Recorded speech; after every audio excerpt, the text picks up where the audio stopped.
There are moments in life when you feel like you've hit the wall, when your body says, I can't, and your mind whispers, I'm done. Moments when you feel drained, powerless, like every ounce of strength has been ripped away. And in those moments, weakness doesn't just feel physical. It feels emotional, spiritual, all-encompassing. But here's the truth.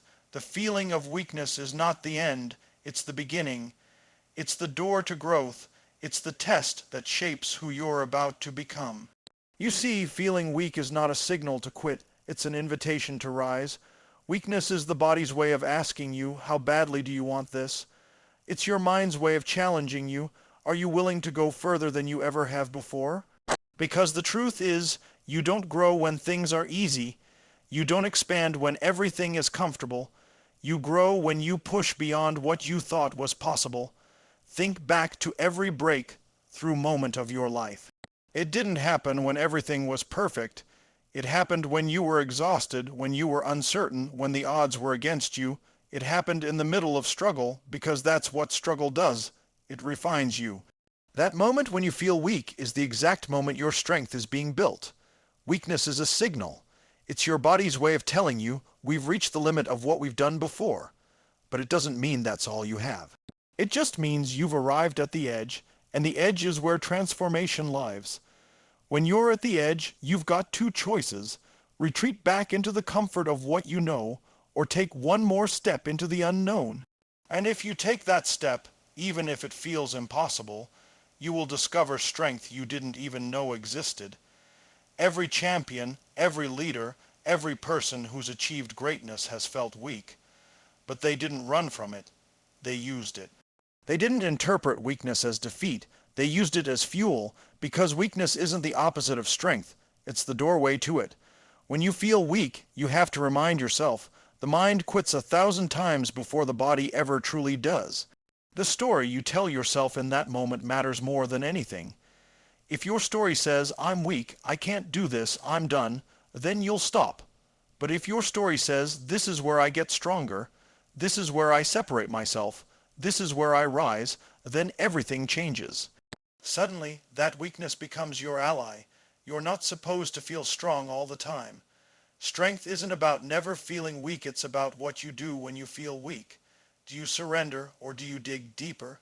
Do you collapse, or do you decide that this moment will not define you, but refine you? The next time you feel weak, don't run from it. Lean into it. Let it sharpen your focus. Let it ignite your hunger. Let it remind you that you are not done. You are just beginning, because weakness is not the end of your strength. It is the birthplace of it. When you feel weak, most people assume it's a sign of defeat, a sign that something inside of you is broken or that you've already lost. But weakness is not the end, it's the beginning of growth. It's the raw material that life uses to shape resilience, character, and inner power. Think about it. When everything is easy, when you're coasting, when no pressure is applied, you don't grow. Comfort never made anyone extraordinary. It's in the moments of struggle, in the moments where your body screams for rest, when your mind tells you to give up, that growth is born. Weakness is the starting line of transformation, not the finish line. Every time you hit a wall, every time you think you can't go any further, that's exactly where the opportunity lies. Weakness is feedback. It's telling you that you've reached the limit of what you've been conditioned for. But it's also hinting that there's more waiting on the other side if you're willing to step into the fire. Without weakness, there is no need to dig deeper. There is no reason to push harder. There's no call to rise above your current self. Weakness forces you to either stay the same or evolve into something greater. Look at the greatest athletes, leaders, visionaries, people who have built empires or changed the world. None of them got there by avoiding weakness. They all encountered moments where their knees buckled, their confidence wavered, their energy drained, but they understood that weakness was not a stop sign. It was a doorway. They knew that the feeling of weakness wasn't proof that they lacked strength. It was proof that they were expanding, that they were growing into new territory. When you feel weak, your instincts may tell you to retreat. Your brain will craft excuses, reasons why it's okay to stop.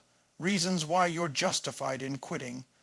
But if you listen to those excuses, you'll never discover what you're capable of. Weakness isn't meant to push you down. It's meant to challenge you to rise. That feeling of weakness is the exact moment when you're standing at the threshold between who you are and who you could become. And the decision you make in that moment will define your future. It's like building muscle. If you go to the gym and lift weights that are comfortable, you might feel strong in the moment, but you won't grow. Growth happens when you lift beyond comfort, when your muscles shake, when you hit failure. That's weakness showing up. But in that weakness, your body is adapting, tearing down the old fibers to rebuild stronger, more powerful ones. Life works the same way.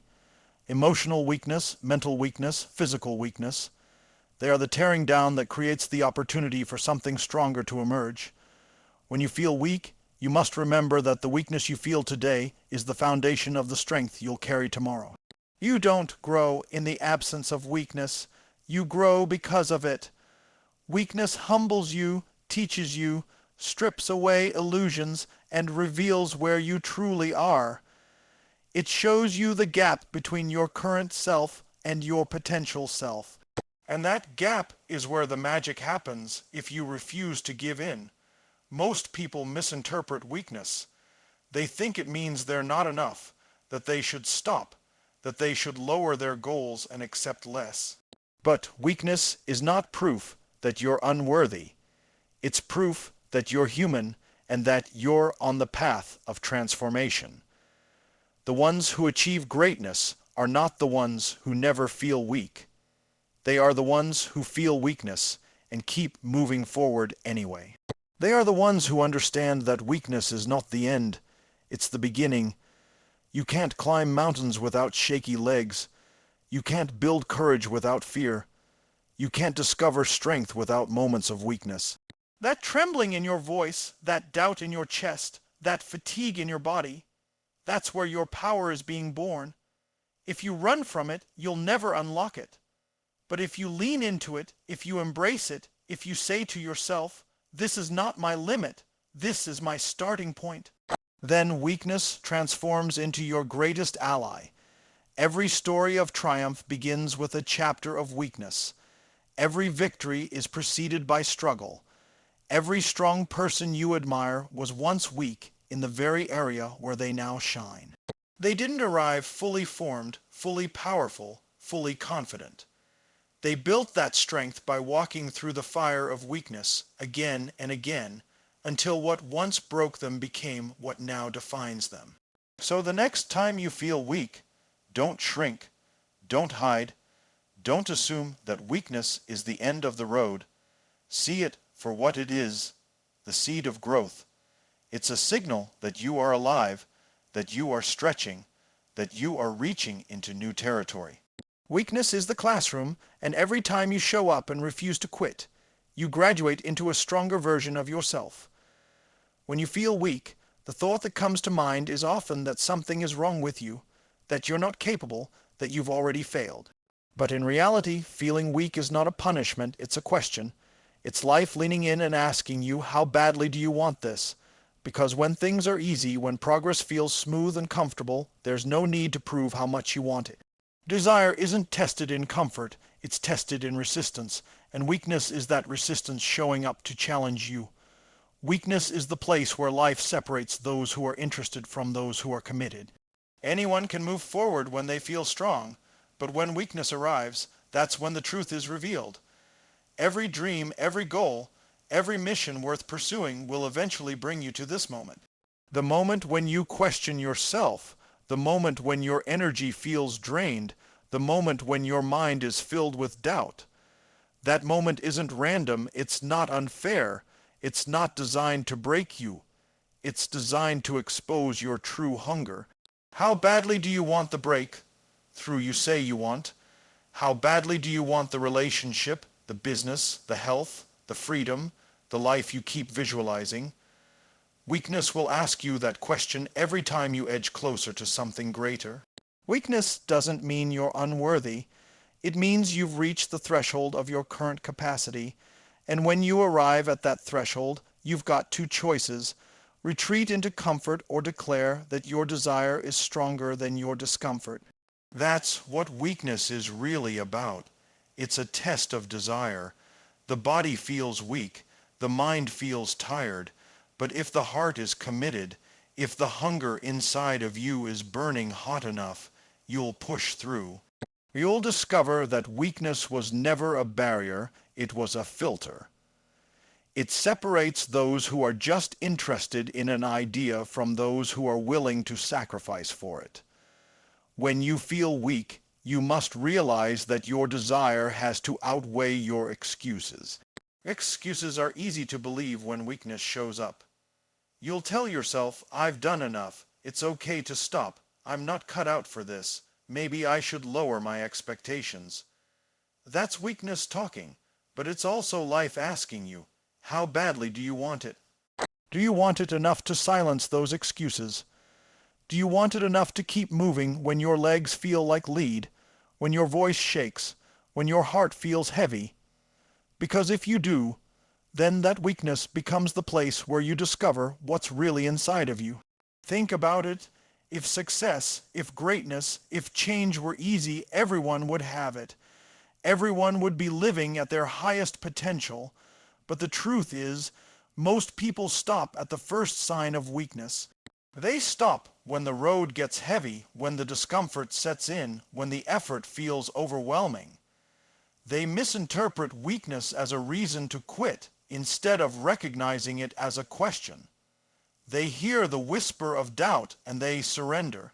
But the few who don't, the few who answer that question with action, the few who declare, I want this badly enough to endure the weakness, to keep moving even when it hurts, those are the ones who separate themselves.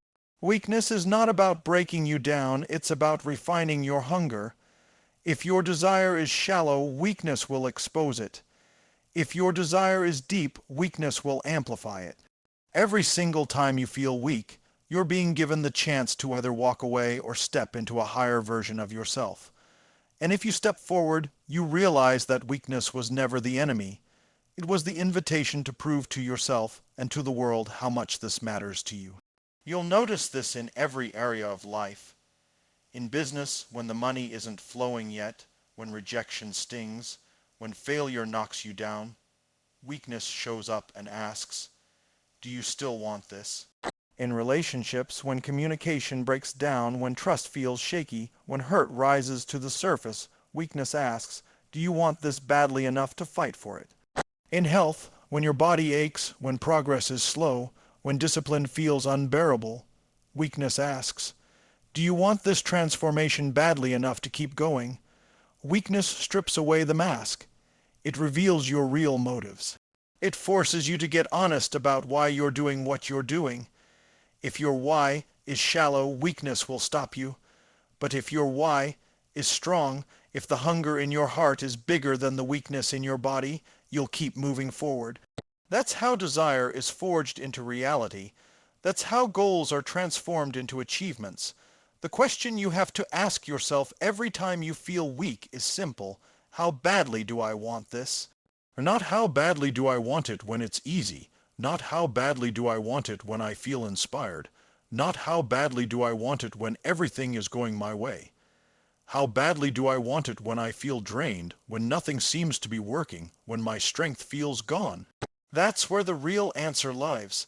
Because if you only want it when it's convenient, you'll never have it. If you only want it when it feels good, you'll quit when it matters most. But if you want it badly enough to endure the weakness, to embrace the struggle, to push through the pain, then nothing can stop you. Weakness is not there to deny you. It's there to confirm that you want this enough to keep moving forward even when every part of you screams to stop. Struggle doesn't break you. It refines you and builds strength. When you are in the middle of struggle, it feels like the weight of the world is pressing down on your shoulders. It feels like you're drowning in obstacles, like life is pushing you to your breaking point. But the truth is, struggle is not there to destroy you. It's there to mold you into something greater.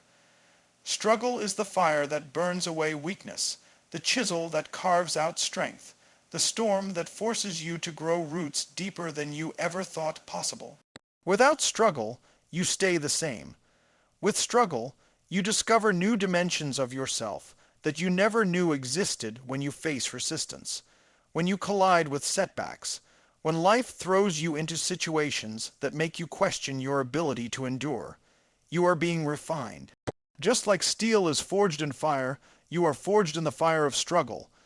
Each trial, each failure, each painful moment is shaping you, tempering you, building a resilience inside of you that comfort could never create. If life gave you everything without challenge, if everything came easy, you would never learn grit. You would never learn persistence. You would never discover just how much power you truly carry inside. Think about the strongest people you admire. They didn't become who they are because life was gentle with them. They became who they are because life tested them. Life stretched them. Life threw obstacles in their path, and they refused to back down. The struggle they went through was the very thing that built their character, that carved out their discipline, that ignited their hunger. What looks like breaking in the moment is actually building, but most people never see it that way. They misinterpret the pain of struggle as proof that they're not enough, instead of recognizing it as the process of becoming more when you are struggling. You are not failing, you are growing. Struggle is the evidence that you're moving forward, that you're in the arena, that you're daring to push beyond what is comfortable and familiar. Every stumble, every setback, every hardship is sharpening you. Struggle teaches you patience. It teaches you endurance. It teaches you creativity. It teaches you strength. Without it, you remain untested, unprepared, and unfulfilled.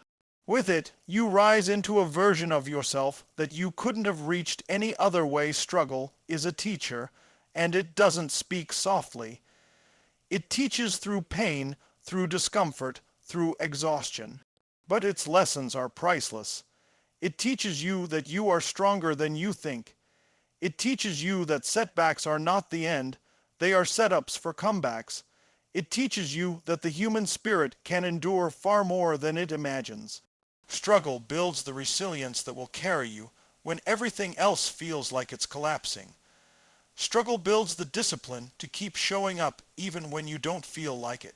Struggle builds the hunger to keep reaching for more because you've tasted what it feels like to fight for something that matters when you feel like struggle is crushing you. Understand that it's actually sculpting you.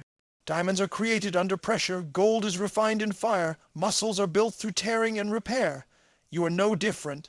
The struggle you're facing is the pressure that will turn you into something stronger, the fire that will refine you, the process that will prepare you for the life you've been dreaming about. Struggle is not your enemy. It's your ally in disguise. The force that makes sure you grow into the person who is capable of handling the victory you're chasing. So many people run from struggle. They pray for an easy life. They avoid discomfort, and in doing so, they rob themselves of growth. They never discover the power that comes from enduring hardship because they never allow themselves to stay in the fire long enough to be transformed. But if you embrace struggle, if you lean into it instead of resisting it, you'll find that it doesn't break you. It breaks open parts of you that you didn't even know were there. It reveals your resilience, your creativity, your determination. It builds muscles you didn't know you had. It forces you to develop a strength that will serve you long after the struggle has passed. Every great story is a story of struggle. Every hero's journey is filled with obstacles, trials, and moments that feel impossible to endure. But it's those very struggles that make the story worth telling. Without them, there is no transformation, no growth, no greatness. Your story is no different. The struggles you face today are writing the chapters of your strength. They are building the foundation of the person you are becoming. Struggle refines you because it forces you to shed the layers of weakness, doubt, and fear that have been holding you back.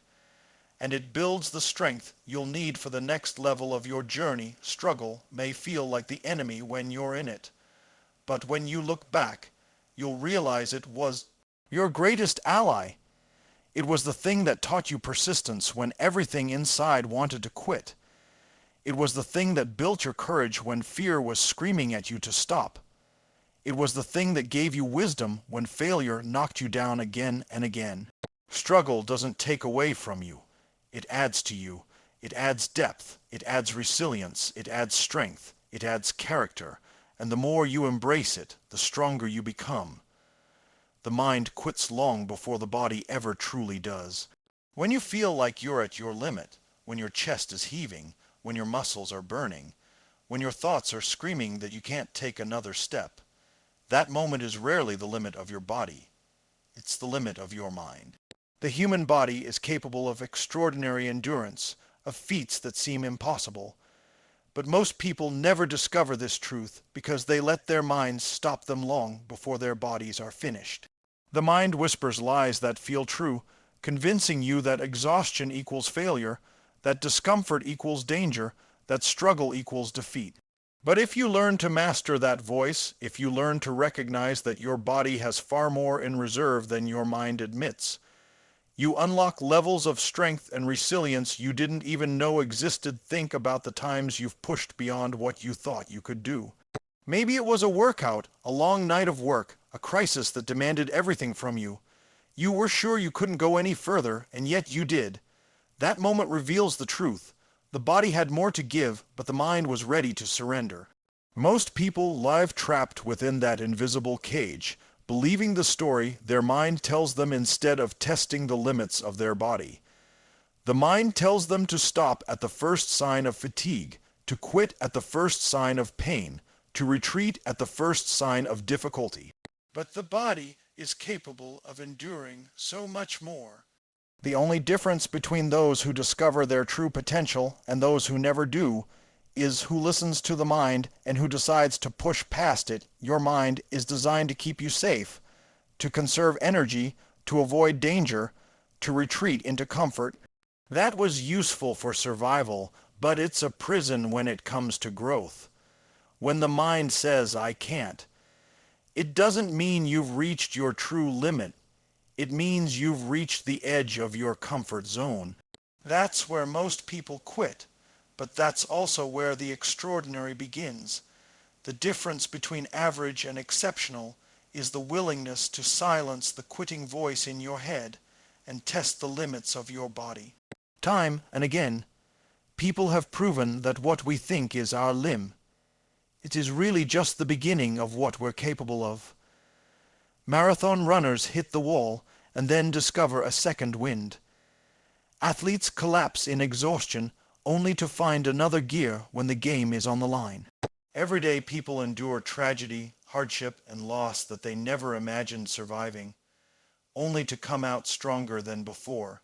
The body is powerful, resilient, almost limitless when the mind refuses to give up when your mind tells you to quit. It's not because your body is finished. It's because your mind is protecting you from discomfort. It doesn't like the burn, it doesn't like the fatigue, it doesn't like the uncertainty. But growth never comes from comfort.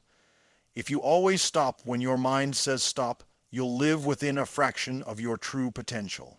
But if you learn to recognize that voice and challenge it, if you learn to push past the first, second, even third wave of mental resistance, you'll uncover strength you didn't believe you had. Every extra rep, every extra step, every extra moment you endure past the point your mind says quit builds a resilience that becomes unshakable. This is why training the mind is just as important as training the body. You can lift weights, you can run miles, you can practice skills, but if your mind is weak, you'll stop before you see the results. Mental conditioning is the practice of teaching your mind that discomfort is not danger, that fatigue is not the end, that struggle is not failure. It's teaching yourself to recognize the difference between real limits and perceived ones, and when you start to see that your mind is lying to you, you stop letting it control you. You begin to dig into reserves of energy and strength you didn't think were possible. You learn that the mind quits long before the body ever does, and you stop treating that quitting voice as truth, the greatest performers in every field understand this. They know that the competition is not just physical, it's mental. The real battle is not with the weight, the distance, the obstacle. It's with the voice inside that says, "Stop now." Champions aren't the ones who never hear that voice. They're the ones who hear it and keep moving anyway. They recognize that the mind will always want to quit early, that the brain is wired to pull back, but they refuse to listen. They trust their body, they trust their preparation. They trust that there is more in them than the mind admits. And every time they push past that mental wall, they expand what's possible. They prove to themselves that their body is capable of more, and that proof becomes fuel for the next challenge. The same is true outside of physical endurance.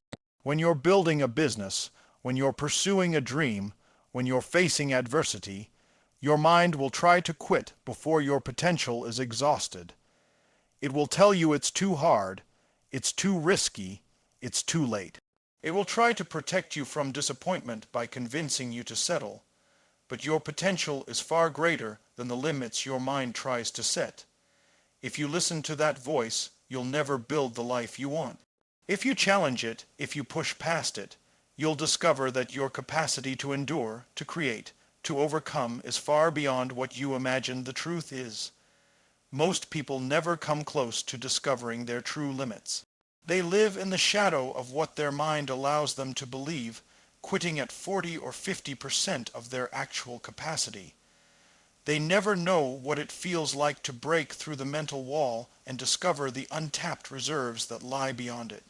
But the few who do, the few who refuse to listen when the mind screams to stop, they discover a strength that feels almost superhuman. And it's not because they were born different, it's because they were willing to test the story their mind was telling them. They were willing to see if their body had more to give, and every time it did. Strength is not about never feeling weak, it's about what you do when you feel weak.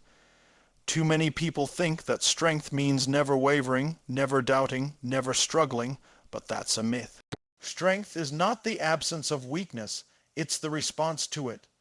Real strength is revealed in the moments when you feel like you have nothing left, when the pressure is suffocating, when your body is tired, when your spirit is tested. Those are the moments that define you. Those are the moments that separate those who only talk about being strong from those who actually live it. Strength isn't built in comfort. It isn't proven when things are easy. It shows up when you are on the edge, when weakness surrounds you, when quitting feels like the only option, and yet you choose to keep moving forward when you feel weak. You're not failing. You're human. Weakness is a universal experience. Every person alive, no matter how powerful or successful they seem, has felt it.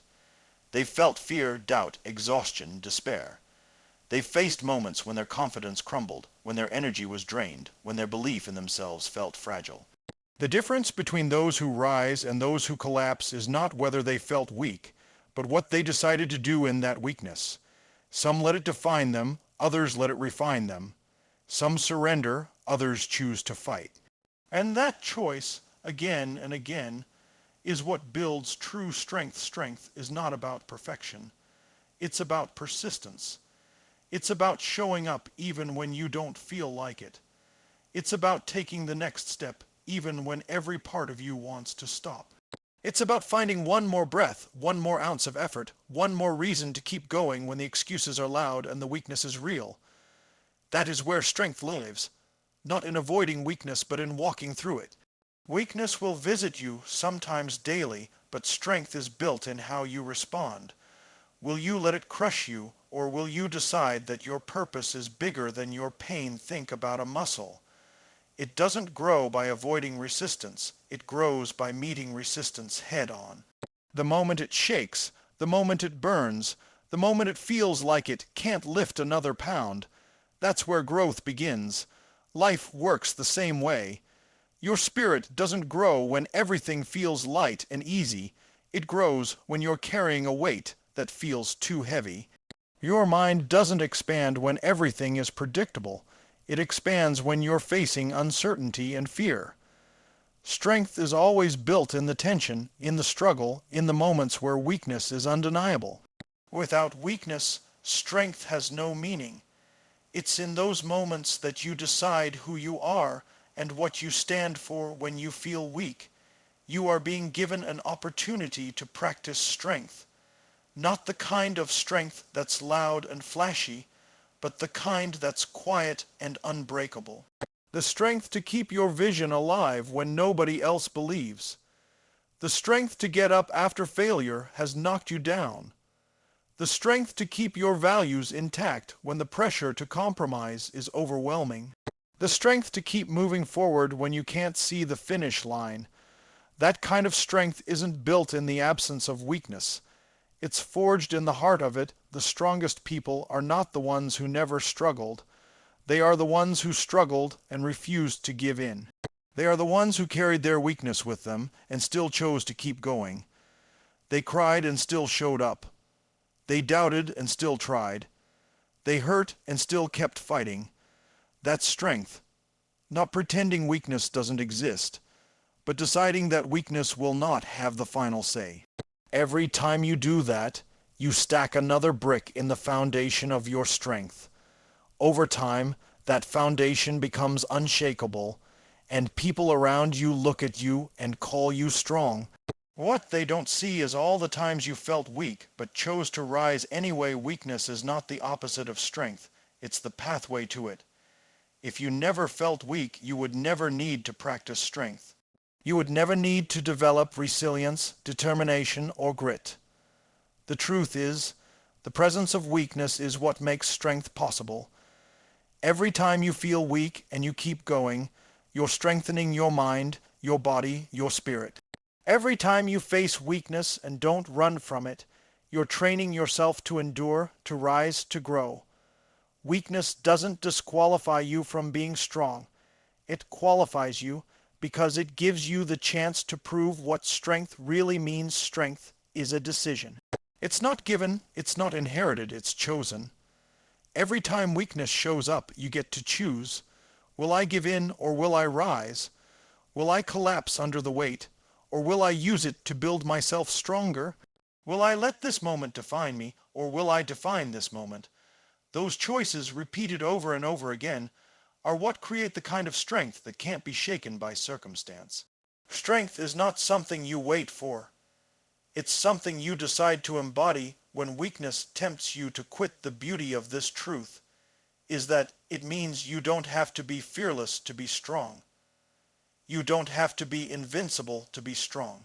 You don't have to feel powerful every day to be strong. You just have to choose to keep moving, to keep fighting, to keep believing, even when weakness is loud in your ear.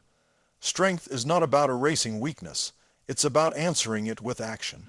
It's about saying, I feel this, I acknowledge this, but I will not let it control me. And that's where your real power lies.